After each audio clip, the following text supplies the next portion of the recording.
باپ کا انتقال ہوا اور 4 بیٹے اس نے چھوڑے، 2 بالغ اور 2 نابالغ، اور بڑا کاروبار ہے۔ اب ایسی شکل میں زکوٰۃ نکالی جائے سال گزرنے کے بعد، تو اس کو کس طرح زکوٰۃ نکالیں؟ پوچھنے کا منشا اصل میں یہ ہے کہ نابالغ پر زکوٰۃ نہیں ہوتی جب تک وہ بالغ نہ ہو۔ اگر نابالغ مالدار بھی ہو تو شریعت میں وہ چونکہ مکلف نہیں ہے، جیسے اس کے ذمہ نماز نہیں ہے، اس کے ذمہ روزہ نہیں ہے، اسی طرح اس کے ذمہ زکوٰۃ بھی نہیں، اگرچہ وہ مالدار ہو۔ وہی نابالغ جب بالغ ہو جائے گا تو اس کے ذمہ زکوٰۃ آ جائے گی۔ اب باپ کا انتقال ہوا تو وہ مال آٹومیٹکلی یہ بچوں کی طرح منتقل ہوا، وہ اس کے وارث بنے۔ اب مثال کے طور پر 4 لاکھ مال چھوڑا باپ نے تو، اور 4 بیٹے چھوڑے، تو ضابطے میں 1 لاکھ روپے چاروں بیٹوں کا ہو گیا۔ عام طور سے ہوتا ہے یہاں پر کہ بیٹے دیندار ہوتے ہیں بڑے، انہوں نے 4 لاکھ کی پوری زکوٰۃ انہوں نے نکال دی، 4 لاکھ کی انہوں نے پوری کی پوری زکوٰۃ نکال دی، حالانکہ یہاں 2 جو بالغ بیٹے ہیں ان پر زکوٰۃ ہے اور جو 2 نابالغ بیٹے ہیں ان پر زکوٰۃ نہیں ہے۔ تو اب ایسے موقع پر 2 لاکھ کی زکوٰۃ نکلے گی، 2 لاکھ کی زکوٰۃ نہیں نکلے گی۔ تو اس حساب کو ذہن میں رکھنا چاہیے۔ مشترکہ مال میں مشترکہ کاروبار ہو، 4 لاکھ کے بجائے 4 کروڑ بھی ہو سکتے ہیں، زیادہ بھی ہو سکتا ہے وہ۔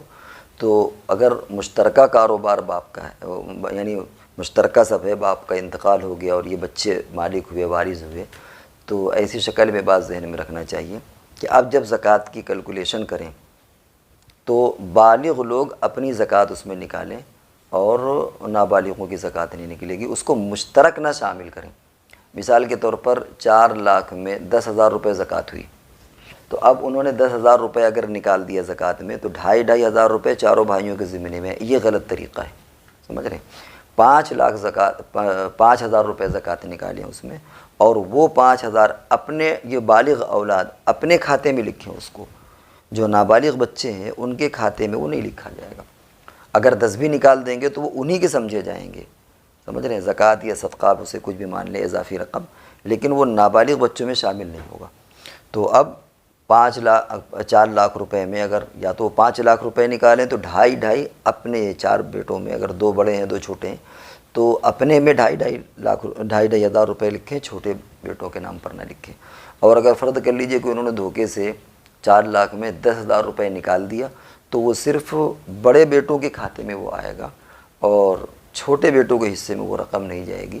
اس کو لکھت بھی رکھنا پڑے گا تاکہ بعد میں جب کبھی بٹوارہ ہو تو اس چیز کا بھی بٹوارہ ہو، ایسا نہ ہو کہ ان کی رقم اتنی زیادہ، یعنی ان کی ضائع سمجھی جائے یا ان کی رقم ان کے حصے میں آ جائے۔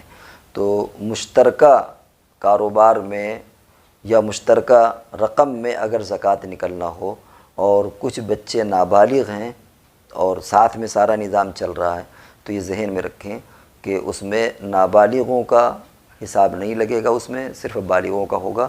اس مشترکہ میں اگر نکالیں تو پورا اشتراک نہیں ہوگا، بلکہ نکالنے کے بعد وہ حساب کتاب کے لیجر میں، حساب کتاب کے کھاتے میں صرف بالغ بیٹوں کی طرف سے وہ زکوٰۃ ہوگی، نابالغوں کی طرف سے زکوٰۃ نہیں ہوگی۔ اس بات کو ذہن میں رکھنا چاہیے۔